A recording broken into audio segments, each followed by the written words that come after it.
প্রত্যেকটা প্রবাসীর কাছে মিনিমাম দুইটা মোবাইল থাকে।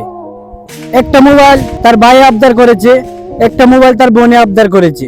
এখন কার আবদারটা রাখবে প্রবাসী? নিজের দুইটা মোবাইল নিবে নাকি ভাই বোনকে দুইটা মোবাইল উপহার দিবে?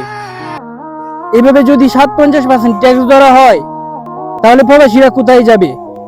বাংলাদেশ একমাত্র দেশ যেখানে প্রবাসীরা এয়ারপোর্টের মধ্যে গিয়ে মৃত্যুবরণ করে শুধু ওই চুরদের কারণে।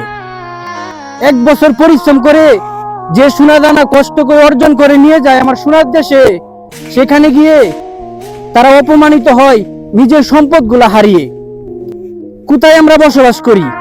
আমাদের দেশটা আর কোথায় থেকে উন্নতি হবে? আমার দেশটা এখন চুর দিয়ে ভরে গেছে।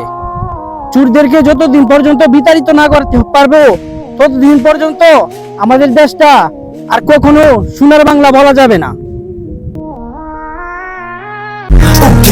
J'ai aimé jogger,